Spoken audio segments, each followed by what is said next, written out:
अब हो ये रहा है कि डोनाल्ड ट्रंप को हार देखने को मिल रही है लगातार। इस बार ट्रंप जो आए हैं एज अ प्रेसिडेंट वो कुछ अजीब अजीब किस्म की हरकतें करते दिखाई दे रहे हैं।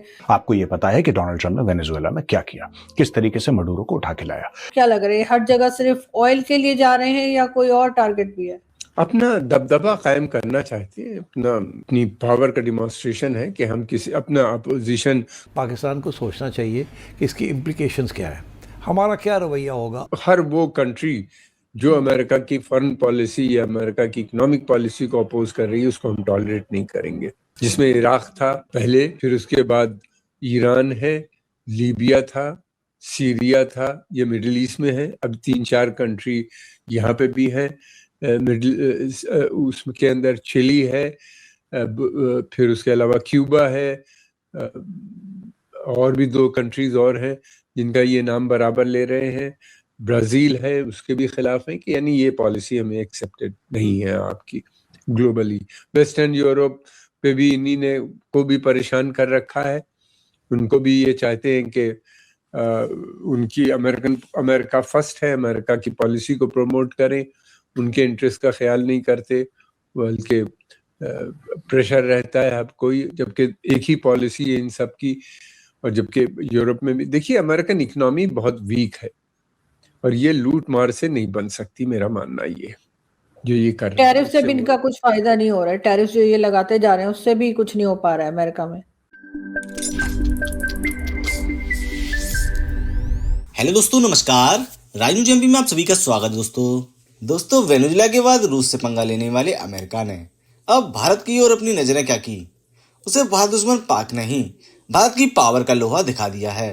भारत को वेनेजुएला समझने की गलती ना करने की ट्रंप को सलाह दे दी है। भारत वो मुल्क है जिसे हजारों साल में कोई मुल्क झुका नहीं सका, तो ट्रंप क्या चीज है। ये ऐसी पॉलिसी शॉर्ट टर्म गेन्स की होती हैं, इससे थोड़ी ना होगी। अब ये कि लोग, इनकी कोशिश ये है कि कोई जो ग्लोबल साउथ है उसके अंदर कोई एक नया मूवमेंट ना खड़ा होने पाए, जो खड़ा हो रहा है ब्रिक्स जैसा। तो इनकी कोशिश ये है कि ब्रिक्स ना बनने पाए। जैसे कि ब्रिक्स ये कहता है, जो प्लेटफॉर्म है, कि हम लोकल करेंसी में ट्रेड करेंगे, आपस में ट्रेड जितना भी है वो लोकल होगा, आपस में ज़्यादा ट्रेड करेंगे, टेक्नोलॉजी वगैरह भी आपस में ट्रांसफ़र कर लेंगे। तो इसके मतलब ये है कि फिर तो धीरे धीरे जो डिपेंडेंसी है अमेरिका, डॉलर बहुत वीक हो जाएगा। अगर सऊदी अरेबिया ने जैसे चाइना से एक ऑयल डील की है जिसमें लोकल करेंसी का इस्तेमाल होगा, वहाँ के यानी रियाल और युआन में होगी ट्रेड। अमेरिकन को ये नहीं पसंद। अमेरिका ने बहुत प्रेशर अब सऊदी अरेबिया पे डाल दिया कि नो मोर। यूएई ने भारत से के साथ रुपये और उनकी अपनी करेंसी में ट्रेड की बातचीत चल रही थी, रुपी वहाँ चलना भी शुरू हो गया है, कार्ड वार्ड भी बने हैं, उसको भी इन्हें पसंद नहीं है। डॉलर, अमेरिका का जो इस वक्त दबदबा है वो डॉलर की वजह से। डॉलर जब तक इंटरनेशनल करेंसी है उनकी पोजीशन बनी रहती है। अमेरिका के ऊपर $37 ट्रिलियन का डेट है। अब वो डेट कोई खरीद नहीं रहा। उनकी अभी जो नए बॉन्ड उन्हीं ने फ्लोट किए हैं वो बिक नहीं रहे हैं। चाइना, जापान, वेस्टर्न यूरोप, अरब कंट्रीज, ये थे मेजर बायर। अब ये अरब कंट्रीज तो ऑलरेडी $1 ट्रिलियन दे चुके हैं, 4-5 पता नहीं कितने ट्रिलियन डॉलर उन्हीं ने दे ऑलरेडी कमिट कर लिया। फर्दर तो वो कर नहीं सकते, उनकी हैसियत ही नहीं है, इतनी बड़ी इकोनॉमी नहीं है उनकी कि कर सकें। तो अब ये है कि ये जो बाकी देश थे, जापान, साउथ कोरिया, इंडिया, या फिर उसके बाद चाइना बहुत बड़ा बायर था इनके बॉन्ड्स का, वो खरीद नहीं रहा है बॉन्ड। यूरोप, वेस्टर्न यूरोप अपनी क्राइसिस में फंसे हुए हैं, बहुत वीक उनकी इकोनॉमी हो गई है, और वॉर का भी एक्सपेंडिचर उनके ऊपर बहुत है, यूक्रेन। तो अब इनको यही एक ही जरिया है कि यूक्रेन के तेल पे, ईरान के तेल पे रशिया को तोड़ दो। वहाँ के की जो बड़ी बड़ी मिनरल्स और कंपनीज हैं उनकी जो डील करती हैं, फर्म्स हैं, उनके ऊपर इन्वेस्टमेंट वहाँ पे करके उन पे कब्जा करो, ग्रीनलैंड पे कब्जा कर लो, ब्रिक्स को बनने ना दो। तो ये सारी चीजें निगेटिव हैं, ये नहीं चल सकती बहुत समय तक, कुछ समय तक। इसलिए कुछ ना कुछ ऑल्टरनेटिव आ जाएगा। इसलिए कि देखिए 2 चीज हुई, अमेरिका की टेक्नोलॉजी पे अब मोनोपोली नहीं है। चाइना, इंडिया, ब्राज़ील, रशिया, इन सब के पास बहुत टेक्नोलॉजीज आ गई हैं। दूसरी बात यह है कि इकोनॉमी भी इनकी काफ़ी ग्रो कर गई है।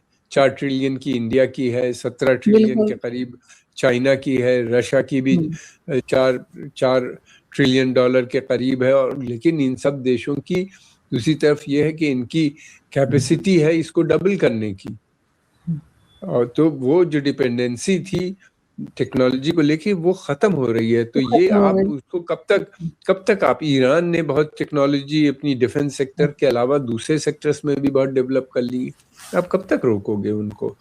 वॉर से आप नहीं रोक सकते। बिल्कुल सर, लेकिन बहरहाल ट्रम्प की समझ में शायद ये बात नहीं आ रही है। शायद कोई हो जो उनको ये बात भी समझा सके, वरना इस वक्त जो कुछ वो कर रहे हैं उससे सिर्फ और सिर्फ नुकसान। ऐसा नहीं है। ये ट्रम्प अकेले नहीं होते, उनकी डीप स्टेट, इजराइल इसका एक पार्टनर है, उनका एक पार्टनर है वो जो बहुत इम्पोर्टेंट, जिसका इन्फ्लुएंस है अमेरिकन फॉरेन पॉलिसी पे या डोमेस्टिक पॉलिसी पे भी उनका बहुत नजर आता है। काफी बड़ी कम्युनिटी है, बहुत रिच कम्युनिटी है अमेरिका में, बड़ी उसके बैंकिंग में और फाइनेंस में वो सब नंबर 1 है अमेरिका के अंदर। तो उनका भी प्रेशर है, ये सब मिल के ये काम होता है, अकेले थोड़ी ना होता है। प्रेसिडेंट उसको रिप्रेजेंट करता है, तो ये एक कलेक्टिव डिसीजन है अमेरिका के, जो इस समय वहाँ पे जो रूलिंग एलीट है उनका, तो ट्रम्प। जी बिल्कुल, लेकिन सर ये सब तमाम ही जी नहीं सर, मैं यही कह रही हूँ कि तमाम ही लोग जो हैं इनको इस तरफ देखना चाहिए, और जैसे आपने भी कहा कि ये लॉन्ग टर्म में ये चीज नहीं चलेगी। अमेरिका और रूस के दरमियान बराह रास्त कोई जंग का तो नहीं वो बन सकता, वजह तो नहीं बन सकता, आपको लगता है ऐसा, या आपको लगता है मामला हल हो जाएगा किसी न किसी तौर? मिस अस्मा, ये जो आपने कहा ना कि माइट इज राइट, या जो जिसके पास ताकत होती है, और ये तो अभी हमने बचपन से लेके अब तक पढ़ा, समझ नहीं आता था, बेहतर समझ आ गई। लेकिन जब मैं एयरफोर्स के मिलिट्री और वॉर कॉलेजेस में पढ़ता था या पढ़ाता था, तो हमने एक जर्नलिस्ट थे एथेंस के, वो उन्होंने एक बड़ी जबरदस्त कोटेशन कही थी, उसको ऑलमोस्ट इस बात को 2500 साल हो गए। ये मैं बात करने लगा हूँ 660 बिफोर क्राइस्ट वो शख्स पैदा हुए, थुसिडिस उनका नाम था, और 400 बिफोर क्राइस्ट साल पहले वो वफात पा गए, 60 साल की उम्र में। जनरल थे, उन्होंने सबसे ज्यादा मिलिट्री स्ट्रैटेजी को फर्स्ट टाइम डॉक्यूमेंट किया। और उन्होंने जो कोटेशन कही, मैं समझता था वो बहुत इररेलेवेंट है। आज हम सिविलाइज्ड हो गए, हम मॉडर्नाइज हो गए, यूनाइटेड नेशंस है, हमारे कुछ उसूल हैं, बायलॉज हैं, म्यूचुअल रिस्पेक्ट एंड ट्रस्ट है। तो उसने बड़ी जबरदस्त बात 2500 साल पहले तकरीबन ये कही थी। उसने कहा था, the rich must do what he can and the poor must suffer what he should. अब आप ये इमेजिन कर लें कि जो पावरफुल है उसको वो कर गुजरना चाहिए, वो कर गुजरता है, और जो कमजोर है उसको वो बर्दाश्त करना चाहिए। लेकिन सर रूस का जब नाम आता है तो हमें ऐसा लगता है कि रूस इतना कमजोर नहीं है ना सर। बहुत सारे ममालिक की जब हम बात करते हैं, रूस यूक्रेन की जंग देख लीजिए, गो के रूस उस पर उस तरह से कब्जा नहीं कर पाया, तवालत इख्तियार की इस जंग ने, लेकिन फिर भी हम तो यही समझते हैं ना, पाकिस्तानी बहुत सारी बड़ी तादाद में, कि रूस भी एक बहुत ताकतवर मुल्क है सर। नहीं, मुझे कोटेशन अगर मैं समझाने पे आया तो मेरी गलती, वो वेनेजुएला के रेफरेंस से मैं कह रहा था कि आप देखिए कि वो उधर कम है, तो उन्होंने सोचा हम उठा लेंगे, हमारी मर्जी कब उठाते हैं, रात को उठाते हैं, दिन को उठाते हैं, किस तरह लोगों को कॉम्प्रोमाइज करके खरीद लेते हैं, फिर इराक पर कर देंगे, फिर लीबिया पर कर देंगे, फिर सीरिया पर अटैक कर देंगे, तो अपनी मर्जी की हुकूमतें लगा देंगे जहां दिल चाहे। जो रूस का है ये थोड़ा सा डिफरेंट फिनोमेना है। आई थिंक वो बाज दफा आपकी, मेरा ख्याल आपने बिल्कुल ठीक किया है कि वो बहुत बिल्कुल कमजोर नहीं है, वो टक्कर का मुल्क है। लेकिन जाहिर है अमेरिकन इस वक्त मिलिट्री माइट कह लें, इकोनॉमी कह लें, और कॉन्फ्लिक्ट्स कह लें, एज कम्पेयर टू रशिया, और ज्यादा उनको फ्रीडम ऑफ एक्शन की शायद सहूलत है। जबकि रशिया इस वक्त यूक्रेन में एंगेज्ड है, तो उसकी ऑब्लिगेशन भी और है, उनकी इकोनॉमी भी थोड़ा बहुत कॉम्प्रोमाइज इसलिए हुई है कि अमेरिका हर जगह इन्फ्लुएंस क्रिएट कर रहा है कि तेल ना कोई खरीदे, और उनको आइसोलेट करने की कोशिश कर रहा है। तो रूस की पोजीशन वो तो नहीं है।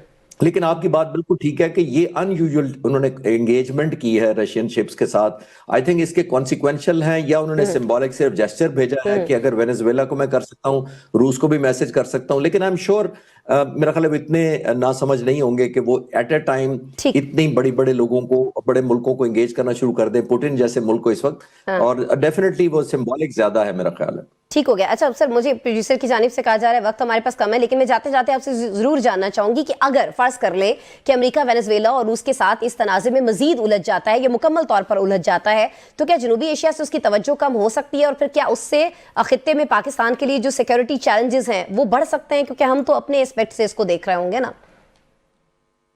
मेरा नहीं ख्याल कि अमेरिका इतना नासमझी का काम करेगा कि वो अपनी प्रायोरिटाइजेशन पे कॉम्प्रोमाइज करेगा। अच्छा। इंगेज करके रशिया इस वक्त वो प्रायोरिटाइजेशन उसी रखेगा। ईरान का जो फोकस हम सुनते आ रहे हैं, चाहे वो गलत और जाहिर है अनफॉर्चुनेट होगा अगर वो आए, ये तो नहीं कह रहा, लेकिन वो आई एम श्योर कि वो प्रायोरिटाइजेशन अपनी उसी तरह ही चलाएंगे। और ऐसी मसलियत के तहत ऐसे मुल्क मसलियत कर लेते हैं, वो कॉम्प्रोमाइज करके, लेट गो करके, लुक दी अदर साइड करके अवॉइड करेंगे रशिया के साथ, क्योंकि उनके बिगर इंटरेस्ट इस वक्त ज्यादा है। क्योंकि आखिरी बात यह है कि उन्होंने बहुत ग्राउंड तैयार किया हुआ है इसराइल की फेवर में, फलस्तीन के खिलाफ, ईरान के खिलाफ। तो वो उस अपॉर्चुनिटी को या वो एनवायरनमेंट जिस तरह का वो क्रिएट कर चुके हैं उसको जाया नहीं करना चाहेंगे।